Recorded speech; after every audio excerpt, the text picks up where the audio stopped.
એસવીપીના ડોક્ટરની બેદરકારી પરિવારનો ગંભીર આરોપ. પરિવાર રિપોર્ટ રજૂ કરવા તૈયાર છે. બાળક દુનિયામાં આવતા પહેલા અલવિદા કહી ગયું છે. તારીખના ઉપર અનેકો દિવસ વીતી ગયા હતા અને એસજીપીઆઈ દ્વારા આ મામલે એએમસી કમિશનર સાહેબને રજૂઆત કરાશે. એક મિનિટ, આ લોકોને ડિસ્ચાર્જ કરો. કેમ નથી કરતા ડિસ્ચાર્જ? ફેમિલી જ્યારે માંગે છે ડિસ્ચાર્જ, બાળક જ્યારે જોખમમાં છે, તમે ડિસ્ચાર્જ કેમ નથી કરતા? આ શું ચાલી રહ્યું છે? આ દેશની સુરક્ષા એજન્સી છે. કેમ આવી રીતનું ગુંડાગર્દી કરો છો અહીંયા? હે, આ લેડીઝને કેમ નથી જવા દેતા? લેડીઝને કેમ સવાલ કરો છો તો એમ નહીં? તમે એક મિનિટ ડિસ્ચાર્જ કેમ નથી કરતા? તમે ડિસ્ચાર્જ નથી કરતા. તમને ખબર છે? એક મેડમ ક્યારના ઊભા છો? एक मिनट बोलो सुबह माफी बात करो इस डॉक्टर मैं सिक्योरिटी इंचार्ज मैं बात कर सिक्योरिटी से मेरे को बात नहीं करनी. आरएमओ क्या છે? તમે ડોક્ટર છો? कौन છો તમે?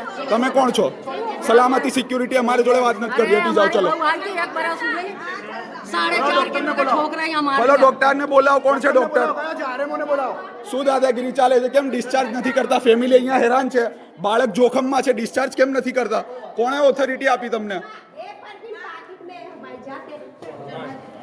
ડિસ્ચાર્જ કરો ફટાફટ. બાળકને કાંઈ પણ થશે તો સ્ટાફની ને તમારા લોકોની બધાની જવાબદારી રહેશે.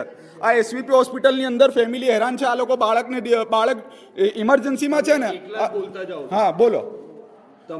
એમ નહીં, પણ ડોક્ટરને મોકલો. જો મારી વાત સાંભળો, તમે ડિસ્ચાર્જ કરી આપો. ફેમિલી જવા માંગે છે, તમે કેમ નથી કરતા? ફેમિલીને શાંતિ દિમાગથી પૂછો કે ડિસ્ચાર્જની પ્રોસેસ થઈ રહી છે કે નથી થઈ પણ એમ નહીં, કાંઈ જોખમ થશે તો કોની જવાબદારી? તમે બાળક હોય તો કોની હોય? હોસ્પિટલમાં તમે પેલા સહી કરે, તમે ફોર્મ પર સહી કરાવી ને એને ડિસ્ચાર્જ કરી દો. તમે સિક્યુરિટી ઇન્ચાર્જ છો. અહીંના જે ડોક્ટર છે ને એમની સાથે મારી વાત કરાવડાવો. સલામતી સિક્યુરિટીનું અમારે કંઈ લેવા દેવા નથી.